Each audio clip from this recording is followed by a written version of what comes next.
ஓம் சக்தி. ஜெய் கணேச ஜெய் வராகி. அனைவருக்கும் என்னுடைய பக்தி கலந்த வணக்கத்தை தெரிவித்துக் கொள்வதில் பெருமகிழ்ச்சி அடைகின்றேன். இன்று ஒரு அழகிய ரம்மியமான சூழல்ல நாங்க இருக்கோம்.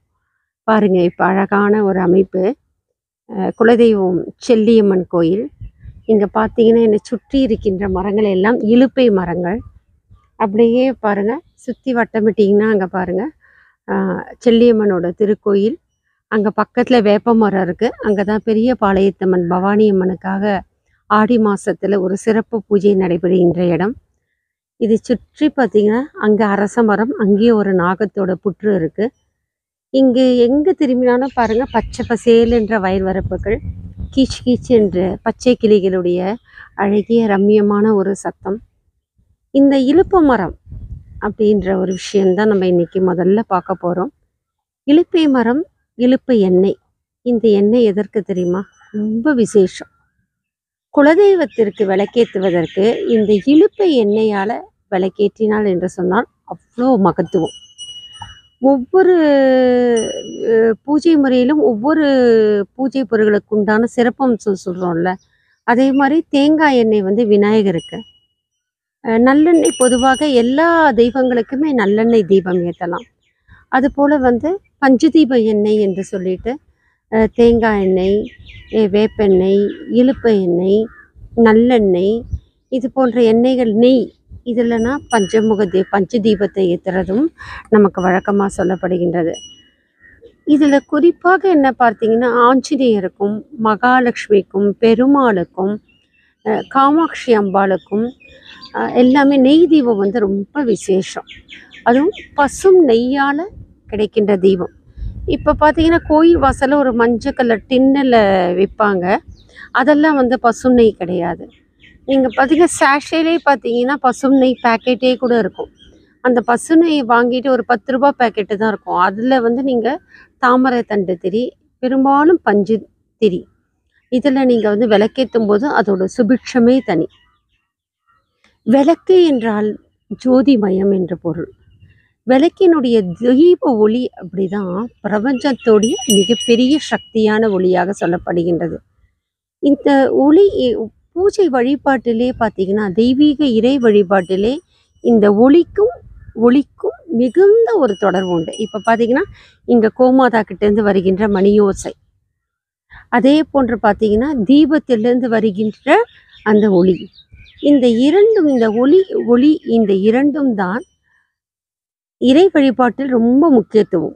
ஓம் என்ற பிரணவநாதம் தான் மிகப்பெரிய ஒளி அம்சமாக சொல்லப்படுகிறது. இன்றைக்கும் திருச்செந்தூரில் போயிட்டு அந்த ஒரு வாசலில் ஒரு அழகான ஒரு சதுர வடிவில் இருக்கும்.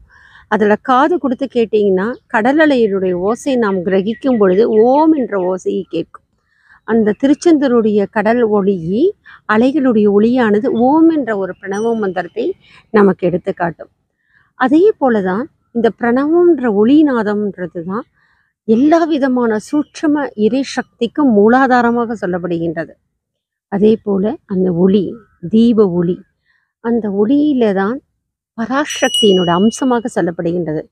ஒரு முறை இறை சக்தி வந்து இருக்கும்போது பக்தர்கள் கேட்ட கேள்வி, அப்போ ஆதிபராசக்தி யாரு, ஆதிபராசக்தி எங்க இருக்கீங்க அப்படின்னு சொல்லும்போது அவங்க சொன்ன பதில் என்ன அப்படின்னா, பிரபஞ்சத்தினுடைய உச்சி, அதில் வந்து எட்டவே முடியாத அளவு எல்லா விதமான தேவலோகத்தெல்லாம் தாண்டி இருக்கின்ற அகண்ட கோடி பிரம்மாண்ட நாயகின்னு பார்த்தீங்களா, அகண்ட கோடி பிரம்மாண்ட சக்திகளுக்கு மீறி இருக்கின்ற அந்த அதிசய நிறைந்த அந்த இடத்துல ஒளி ரூபத்தில் தான் ஆதிபராசக்தி அன்னையானவள் இருப்பார்கள். அந்த ஒளியிலிருந்து தான் இந்த உலகத்தில் இருக்கின்ற அத்தனை சக்திகளும் பிறப்பிடும்.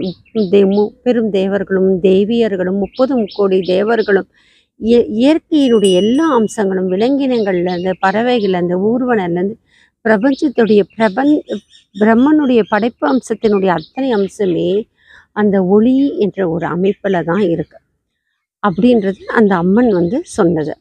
அதே போல் பார்த்தீங்கன்னா, இன்றைக்கும் அதோட முக்கியத்துவம் பார்த்தீங்கன்னா, வள்ளலார் பாருங்க, ஜோதி தான் மிகப்பெரிய ஒளி ரூபமாக ஜோதி வடிவாக தான் இறைசக்தியை கண்டவர் வள்ளலார்.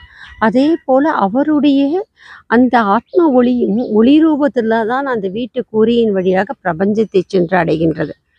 இதே போல் நிறைய இடத்துல பார்த்துருக்கோம். ஸ்ரீரங்கத்தில் கூட அந்த நாச்சியார் அப்படின்னு சொல்லுவோம், துலுக்க நாச்சியார் சொல்லிட்டு அந்த அவங்களும் பாருங்க, ரங்கநாதர் கோயில் வாசல்ல ஜோதி ரூபத்தில் தான் ரங்கநாதனுடைய கோயிலில் உள்ளே சென்றதாக ஐதீகம் சொல்லப்படுகிறது. இது மாதிரி எல்லா வகையிலுமே அந்த ஒளிக்கு மிகப்பெரிய அதீத சக்தி உண்டு. ஆடி மாதம் எடுத்தாலே பெரும்பாலுமே பதிவிளக்கு பூஜை நடக்கும். இந்த பதிவிளக்கு பூஜையில் பார்த்தீங்கன்னா அந்த மிகப்பெரிய பதிவிளக்கு அதில் ஒளியானது நின்று எரியும். அந்த ஒளியில தான் பம்பை உடுக்கை அடித்து அந்த ஒளி ரூபத்தில் தான் வருகின்ற இறைசக்தி ஒளி ரூபத்தில் நம்ம காதில் வந்து அந்த தெய்வ சக்தி பேசுவாங்க. அந்த உத்தரவு கிடைச்ச பிறகு தான் பெரும்பாலான ஆடி மாதத்தில் கோயில்கள் எல்லாம் உற்சவம் ஆரம்பமாகும். இந்த தீப ஒளிக்கு மிகப்பெரிய தத்துவம் இருக்குது.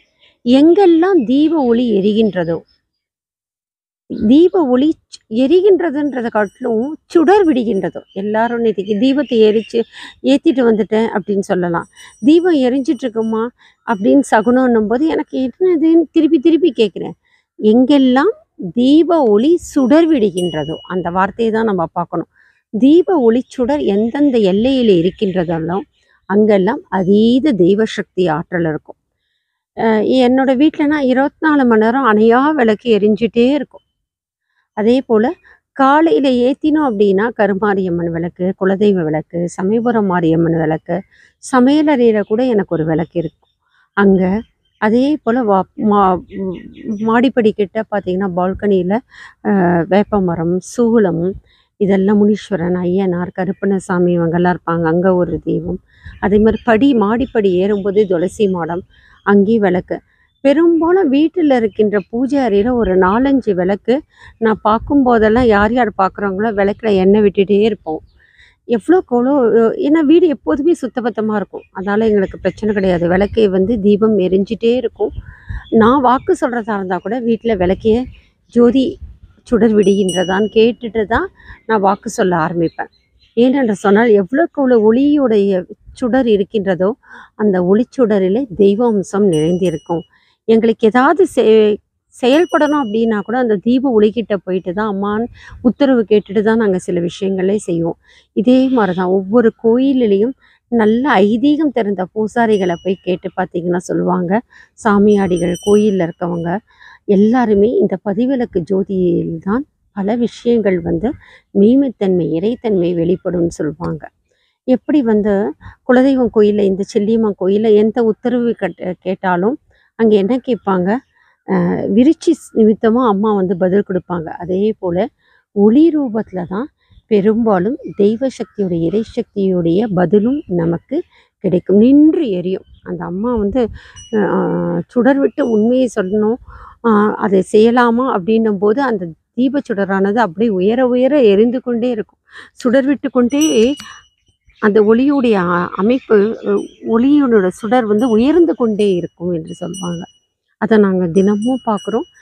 ஸ்ரீ வராகி சோல் பியூரிட்டியில் யாரெல்லாம் விளக்கேற்றி கும்பிடுகிறார்களோ அங்கெல்லாம் வராகியம்மா என்ன செய்கிறார்கள், ஒளிச்சுடர் ரூபத்தில் தான் பலவித அற்புதங்களையும் பலவிதமான நிழல் உருவங்களையும் காட்டி கொண்டிருக்கிறார்கள். அந்த ஒளிக்கு, தீப ஒளிக்கு ரொம்ப முக்கியத்துவம் உண்டு. இந்த தீப ஒளி விடிகாலை நேரத்தில், பிரம்ம முகூர்த்த நேரத்தில், அதே போல் அந்தி சாய்கின்ற நேரத்தில் அதீத தெய்வீக சக்தி ஆற்றலை கொடுக்கின்ற ஒரு தன்மையாக சொல்லப்படுகின்றது.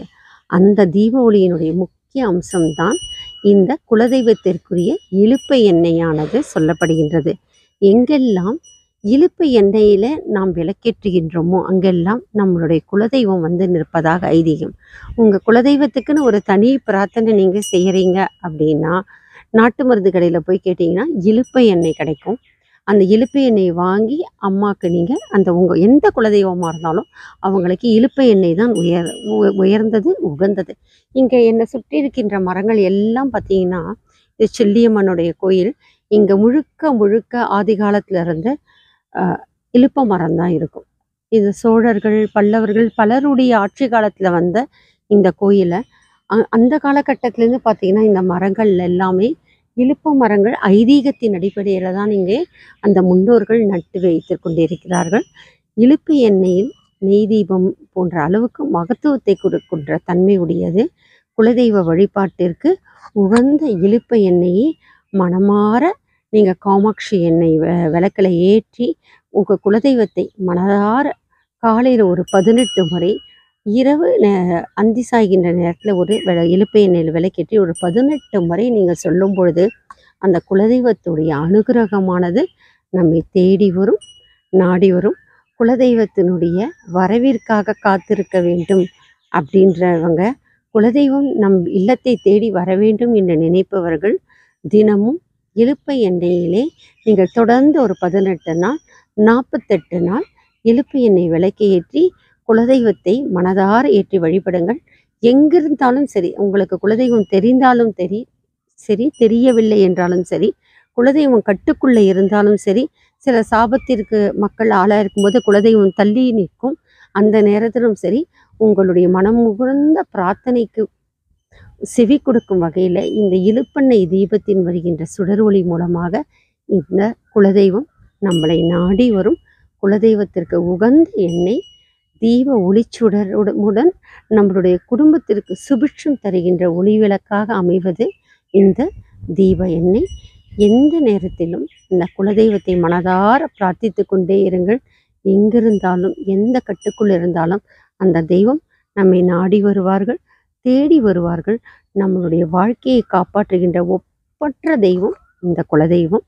நம்ம பல இக்கல்களிலிருந்தும் இடைஞ்சல்களிலிருந்தும் பல சறுக்கல்களிலிருந்தும் பல தவறுகளிலிருந்தும் நாம் மாட்டாமல் அதிலிருந்து வெளிவருவதற்கான ஒரு அமைப்பை தருவது யார் என்றுனா குலம் காக்கும் தெய்வம் இந்த குலதெய்வம். குலதெய்வத்திற்கு இலுப்பை எண்ணெய் வாங்கி கொண்டு சென்று அவங்களுக்கு தீபம் ஏற்றுங்க. அதே போல் உங்கள் வீட்டிலும் இலுப்பை எண்ணெயால் விளக்கேற்றி தீபத்தின் மூலமாக காமாட்சி விளக்கின் மூலமாக குலதெய்வத்தை மனமாற வழிபடுவோம், பிரார்த்திப்போம். குலகாக்கும் தெய்வம் நம்மை அனைவரும் காக்கட்டும். பக்தியுடன் மீண்டும் வலம் வருவேன். ஓம் சக்தி. ஜெய் கணேஷ, ஜெய் வராகி.